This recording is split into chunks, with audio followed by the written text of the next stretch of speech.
Imaginez qu'on est à New York dans les années 90. Mais qu'est-ce que c'est que cette merde? Cette histoire commence donc au début des années 90 aux États-Unis. Ça fait déjà plus de 10 ans que le rap est né ici, dans les communautés noires du Bronx. Mais c'est un genre qui a encore du mal à percer. Son plus gros succès jusque-là, c'est ça. Un mélange de graffiti bâclé et de Michael Vendetta en jogging. Mais à un moment donné, tout bascule. Et ce moment, c'est l'année 1991. 1991 was a real, true inflection point, maybe the most important inflection point in the history of pop music. It comes out of nowhere and it just changes everything.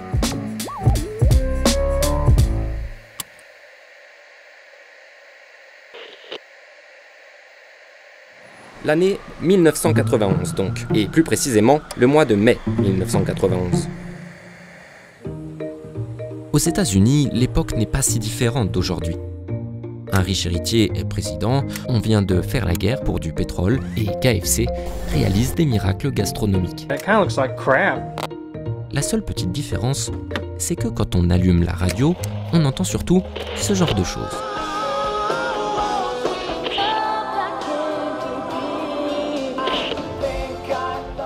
De la pop et du rock. D'ailleurs, en mai de cette année 1991, le groupe le plus populaire du pays, c'est REM. Oui, j'ai coupé le son parce que je déteste cette chanson. Bref, REM est numéro 1. Il est au sommet des charts. Les charts, vous savez, ce sont les classements des ventes de CD et de passages en radio. Des chiffres compilés et publiés dans un magazine américain incontournable, Billboard. Le truc, c'est que quand je dis que ces classements comptent les ventes, c'est pas tout à fait vrai. They were essentially built on lies. Voilà Derek Thompson. Derek est américain et journaliste. Comme ça, on dirait mon petit cousin avec une chemise. Mais sachez quand même qu'il travaille pour un magazine réputé, anime un podcast, est régulièrement invité à la télé et a écrit ce gros livre sur les coulisses des succès populaires. Surtout, si je l'ai contacté, c'est parce que Derek est l'auteur d'un article dans lequel il explique que pendant des décennies, les classements Billboard ont été faux. Pourquoi? Eh bien, parce qu'il ne reposait pas du tout sur un décompte précis des ventes. Mais sur les déclarations de quelques magasins de disques et stations de radio. Et à votre avis, est-ce que ça, c'est une méthode fiable? Non. Both of those groups had cause to lie. The record store owners would lie because if they ran out of a certain album, they had no reason to say that album was selling well. They would rather want to tell the charts that an album they had a bit more of in stock was selling well, so you can sell out of that. The radio stations, you could say, was a similar thing. The radio DJs were often being paid by the music labels, and they would essentially just tell Billboard whatever the music labels wanted them to say. Bref, impossible de faire confiance aux chiffres de Billboard à ce moment-là. Mais le magazine décide d'y remédier. Surtout que depuis quelques années, un outil qui compte vite et plutôt bien a fait son apparition. Hello. En mai 1991, les classements deviennent informatisés. Les ventes sont désormais calculées à ce moment-là. Cette fois, un CD acheté égale une vente, pour de vrai. Billboard n'a plus besoin de passer de coups de fil au magasin de disques un par un. Ça lui fait des économies de temps et de factures téléphoniques, mais ça a surtout une autre conséquence. Regardez ce qui se passe en quelques semaines dans le top des albums les plus vendus. Le changement tient en 3 lettres. REM glisse vers le bas et est remplacé au sommet par NWA. Billboard parle alors de l'entrée la plus fulgurante dans le top depuis Bad de Michael Jackson et se félicite d'une nouvelle diversité fracassante. Alors, pour être tout à fait honnête, il y avait déjà eu un peu de rap en haut du Billboard. Vanilla Ice, je vous l'ai dit, mais aussi des choses comme ça, ou comme ça. Bref, ça n'avait rien à voir avec le gangsta rap de NWA. Un rap de rue, cru, revendicatif.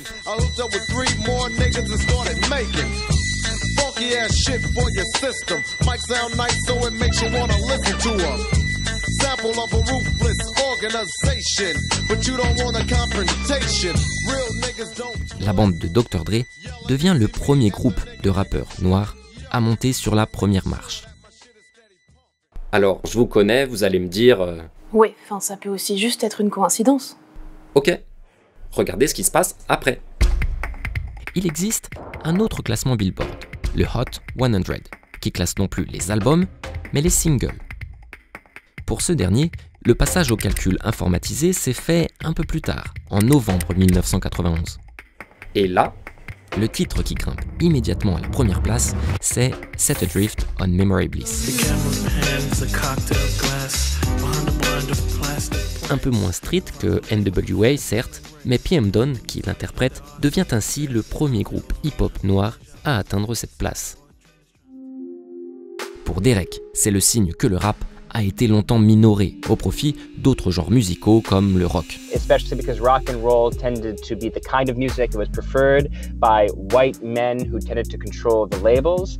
And as a result, music that wasn't rock and roll or that wasn't performed by, say, rich-looking white men, say hip-hop and country, tended to be underrepresented on the Billboard charts. L'année 1991 serait donc the most important year in the history of pop music. The most important year. The most important year. Mouais. Oui, c'est une critique acceptable. Je vous ai donné juste deux exemples. NWA et PM Dawn ne sont peut-être que deux coïncidences. Pas suffisant pour parler d'un moment historique. À vrai dire, c'est pas évident à analyser cette histoire. Pour creuser un peu plus, il faudrait demander à quelqu'un qui aurait un aperçu plus large. Quelqu'un qui aurait pu étudier les classements Billboard sur 50 ans. Quelqu'un qui aurait analysé 17 000 chansons. C'est exactement ce qu'a fait Armand. Maman. Non, c'est Armand. Armand Leroy est scientifique en Angleterre. Et en 2015, avec plusieurs collègues, il a disséqué les classements Billboard depuis 1960. À l'aide d'un programme informatique, plusieurs propriétés sont extraites de chaque morceau, comme le type d'instrument, le choix des accords ou le rythme des voix. And so what we discovered is that we could trace the great trends in popular music. Par exemple, l'arrivée des guitares saturées et du rock dans les années 60, ou l'émergence des sonorités électroniques dans les années 80. But the really big revolution, and this was a surprise to us, the biggest of all was 1991. 1990 motherfucking one. Suddenly, we're finding lots of music that has no chords. But how can that be? Surely music is defined practically by having chords, right? Except for one kind of music, rap. Rap is spoken word, and that's where you see this suddenly spiking out of nowhere. Jusqu'en 1991, seuls 4 représentants du rap, au sens large, avaient donc atteint le sommet. La décennie suivante en compte, elle, 7 fois plus. Après NWA, la première place du Billboard voit notamment passer Criss Cross, Ice Cube, Cypress Hill, Snoop Dogg, Tupac, les Fugees, Nas, Tribe Called Quest, DMX ou encore Notorious B.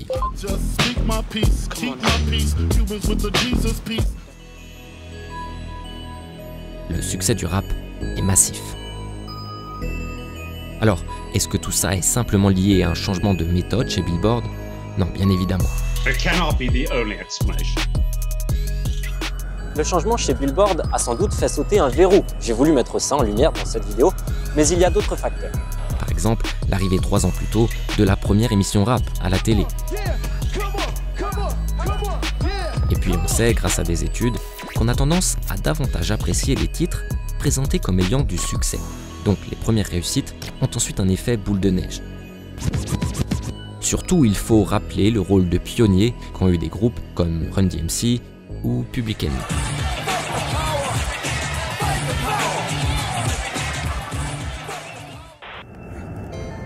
Bref, c'est tout cet ensemble qui a permis d'amorcer la pompe, susciter un plus grand intérêt du public et encourager les maisons de disques à investir sur le rap. À partir de 91, plus rien ne semble résister au hip-hop, et surtout pas les frontières.